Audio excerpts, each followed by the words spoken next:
अस्सलाम वालेकुम प्यारे बच्चों, उम्मीद है आप सब खैरियत से होंगे, अल्लाह ताला की मान में होंगे और अपनी एग्ज़ाम्स की तैयारी में खूब मसरूफ़ होंगे। तो बेटा उसमें जो हमारी लास्ट वीडियो थी उसमें हमने देखा था कि हमारे जो बोर्ड के पेपर केमिस्ट्री 9th क्लास का जो पहला लॉन्ग क्वेश्चन है उसमें चैप्टर्स के कौन कौन से इंपॉर्टेंट लॉन्ग क्वेश्चन हमने करने हैं।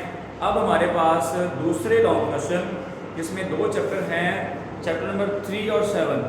तो इसमें हमने देखने हैं कि कौन कौन से वो लॉन्ग क्वेश्चंस कर लें जिससे हमारा बोर्ड का जो लॉन्ग क्वेश्चन है उसमें वो अटैम्प्ट हो जाए और उसमें कोई ऐसा इंपॉर्टेंट क्वेश्चन रह ना जाए। तो उसमें बेटा हमने देखने हैं कि चैप्टर 3 में से और 7 से कौन से लॉन्ग क्वेश्चन कर लें तो हमारा लॉन्ग क्वेश्चन लाजमन सॉल्व हो जाएगा। उसमें हमारे पास चंद लॉन्ग क्वेश्चन हैं जो चैप्टर वाइज हैं।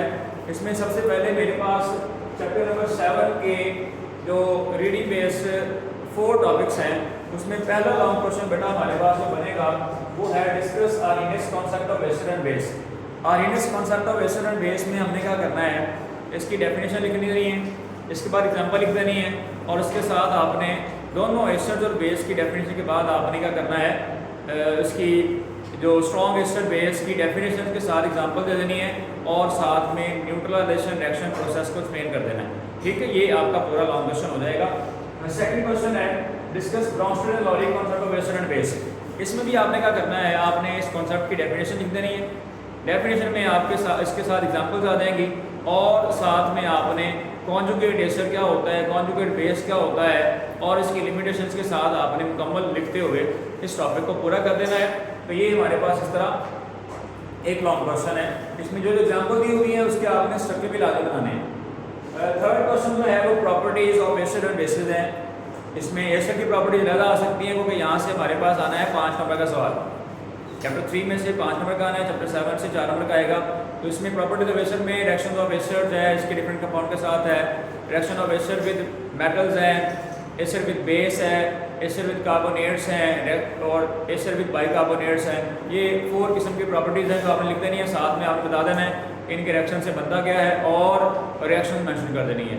चौथा और आखिरी सवाल चैप्टर नंबर 7 से जो आता है वो है प्रॉपर्टीज ऑफ बेसिस। इसमें भी 2 किस्म के रिएक्शन है, एक reaction of base with acid है और बेस विद अमोनियम साल्ट है। इसमें भी आपने जो हमारे बुक में रिएक्शन लिखी हुई है वो आपने बेटा अच्छी तरह तैयार कर लेना, उनकी प्रैक्टिस कर लेनी है और इसी तरह आपने इसको मुकम्मल तैयार कर लेना है। और इस तरह ये हमारे चैप्टर नंबर 7 के जो 4 इंपॉर्टेंट लॉन्ग क्वेश्चन है वो आपके तैयार हो जाएंगे और इंशाल्लाह इसमें से एक मॉर्निंग में आ जाएगा, एक इवनिंग में आ जाएगा। चैप्टर नंबर 3 की बात करें तो इसमें क्योंकि टॉपिक ज़्यादा हैं, इंपॉर्टेंस इनकी ज़्यादा है और इसमें हमारे पास जो है ना वो लॉन्ग क्वेश्चन जो है ना वो आने वाले हैं वो आपके सामने हैं। तो थोड़े ज़्यादा हैं क्योंकि इसमें ये क्वेश्चन चेंज होते रहते हैं सारा साल। उसमें मैंने जितने भी इंपॉर्टेंट मोस्ट लॉन्ग क्वेश्चन है वो आपके सामने लिख दिए हुए हैं। सबसे पहला कॉन्सेप्ट जो है वो define acid define ionic compound and explain formation of NaCl। Ionic compound की डिफाइन लिख देंगे और NaCl की फॉर्मेशन में आपने अलग अलग बताना है सोडियम आयन कैसे बनता है, क्लोराइड आयन कैसे बनता है और एंड पे सोडियम और क्लोराइड के आपस में कॉम्बिनेशन से कैसे NaCl की फॉर्मेशन होती है, ये आपने मुकम्मल लॉन्ग में डिस्कस कर देना है। सेकंड लॉन्ग क्वेश्चन है define covalent bond and explain it's different types. ठीक है, तो इसमें आपने कोवेलेंट बॉन्ड की डिफाइन लिख देनी है, प्रोसेस ऑफ फॉर्मेशन थोड़ा सा एक्सप्लेन कर देना है। उसके बाद single covalent bond, double, triple, ये सब की आपने डिफाइन के साथ साथ सिंबल और आपने एग्जांपल्स लिख देनी है। इसके बाद आता है जो नेक्स्ट हमारे पास लॉन्ग क्वेश्चन है वो कोऑर्डिनेट कोवेलेंट बॉन्ड और इसको एक्सप्लेन करना है। इसमें डेफिनेशन आ जाएगी, इसमें एग्जांपल्स आ जाती हैं। हाइड्रोक्सोनियम फॉर्मेशन है, reaction of BF3 and NH3 है, reaction of NH3 and HCl है और इसी तरह reaction of ethanol and proton. ये आपने रिएक्शंस हैं, इनकी थ्योरी मेंशन की हुई है, वो आपने साथ साथ एक्सप्लेन करनी है और हर रिएक्शन की थ्योरी के बाद आपने उसका स्ट्रक्चर ड्रा कर देना है। ये हमारे 3 लॉन्ग क्वेश्चन हो गए। उसके बाद लास्ट वन है बॉन्ड्स में से मेटालिक बॉन्ड। आपने बताना है मेटालिक बॉन्ड होता क्या है, इसके बाद मेटल्स की प्रॉपर्टी डिस्कस कर देनी है और अगर प्रॉपर्टीज़ को कहा जाता है, अदरवाइज सिर्फ डिफाइन आती है और आपके पास एक्सप्लेन का कहा जाता है तो प्रॉपर्टीज़ लाजमी नहीं है, लेकिन फिर भी आपने 2-3 प्रॉपर्टीज़ मेंशन कर देनी है। साथ में आपने जो फॉर्मेशन ऑफ मेटालिक बॉन्ड का प्रोसेस है वो लिख देना है strength of metallic bond 3 factor पर डिपेंड करती है, एग्जांपल के साथ आपने मेंशन कर देना है। और लास्ट में मेटल और hard and heavy and malleable ductile, ये प्रॉपर्टी आपने डिस्कस कर लेनी है। और इसके बाद हमारे पास छोटे छोटे टॉपिक हैं, electro positive and electro negative character. इसमें डेफिनेशन आएगी अल्कली मेटल्स का और अल्कलाइन अर्थ मेटल्स का। आपने रिएक्टिविटी का कंपैरिजन लिख देना है कि इसकी रिएक्टिविटी में रिएक्टिव कौन से हैं और लेस रिएक्टिव कौन से हैं। तो इलेक्ट्रो पॉजिटिव में ये चीज़ आ जाती है। उसके बाद आता है इलेक्ट्रो नेगेटिव करैक्टर है, इसमें छोटा सा टॉपिक है, इसके आने के चांसेस बहुत थोड़े हैं, डेफिनेशन में ये सिलेक्ट होने के चांस हैं। तो इसमें सिर्फ डेफिनेशन आती है और एक और पॉइंट है इलेक्ट्रोनेगेटिव एलिमेंट्स के नाम लिख देने हैं। और उसके बाद इसकी दो प्रॉपर्टी हैं कि इनका जब आपस में रिएक्शन होता है तो बनता है कोवेलेंट कंपाउंड्स, और जब इनका होता है मेटल के साथ रिएक्शन तो बनता है आयनिक कंपाउंड्स।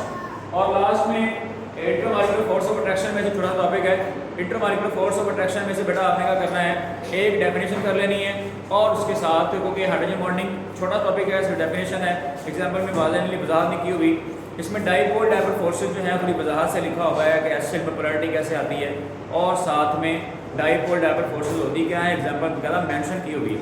तो ये बेटा हमारे पास वो इम्पोर्टेंट लॉन्ग क्वेश्चन है जो हमारे इस साल के 2026 के बोर्ड के पेपर में से आने हैं।